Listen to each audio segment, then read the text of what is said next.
বর্তমান রাজনৈতিক দলগুলা, ইসলামিক রাজনৈতিক দলগুলা, তারা সাধারণ জনগণদেরকে বলে আসতেছে বা একটা আশ্বাস দিচ্ছে, আমরা যদি নির্বাচন প্রক্রিয়ায় রাষ্ট্র ক্ষমতায় চলে যাই আমরা ইসলাম কায়েম করে ফেলবো। আসলে তারা রাষ্ট্র ক্ষমতায় গেলে ইসলাম কতটুকু কায়েম করতে পারে বা কতটুকু তার আইন পরিবর্তন করতে পারে? রাষ্ট্র ক্ষমতার প্রসঙ্গটা তো আসতেছে পরে, আগে আসতেছে ইমানের কথা। ওনারা যেই জনগণের সমর্থন নিয়ে রাষ্ট্র ক্ষমতা যেতে চান, সেই জনগণ তাওহীদ বুঝে না। এদেরকে বলা হয় তাওহীদি জনতা।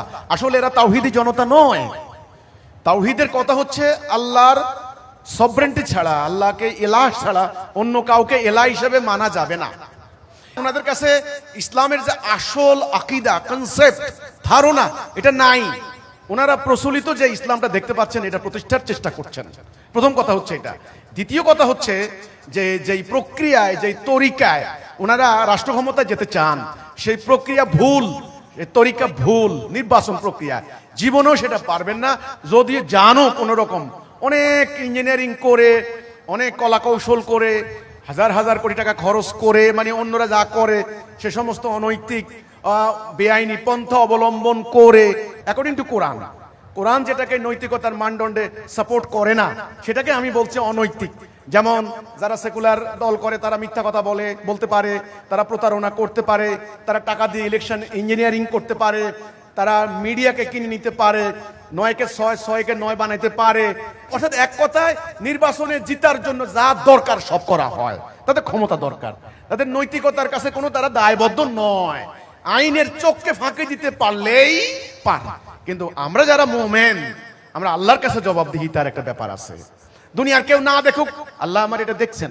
কাজেই অনৈতিক অন্যায্য পন্থায় আপনি ইসলাম প্রতিষ্ঠার কোনো প্রক্রিয়া হবে না। যদিও তারা কোনো রকম ইঞ্জিনিয়ারিং করে যেতে পারেন, ওনাদেরকে সেখানে রাখা হবে না, ওনারা রাখতে পারবেন না, থাকতে পারবেন না।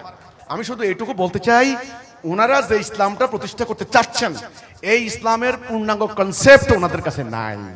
হ্যাঁ, যেমন ধরেন, আমি ছোট্ট একটা উদাহরণ দেব, আপনি বুঝবেন।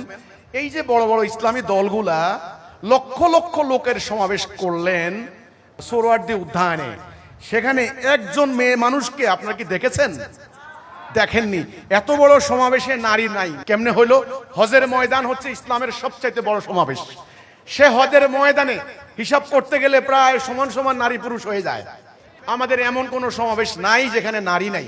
আজকের এই সম্মেলনে প্রায় অন্তত 3 ভাগের 1 ভাগ আছে নারী, 2 ভাগ আছে পুরুষ। তাহলে এই যে নারীদেরকে কর্নার করে রাখা, নারীদেরকে বাক্সবন্দী করে রাখার এই যে একটা বিকৃত আকীদা, এটা তো আল্লাহ রাসূলের ইসলামের কনসেপ্ট নয়। এই কনসেপশন নিয়ে তো ওনারা রাষ্ট্র ক্ষমতায় যেতে পারবেন না। আর রাষ্ট্র ক্ষমতায় যাওয়ার জন্য যে প্রক্রিয়া, যে রাস্তা ওনারা ধরেছেন, এই রাস্তা ভুল, এটা আল্লাহর রাস্তা নয়। কাজেই ওনারা আসলে বাস্তবে সেটা পারবেন না।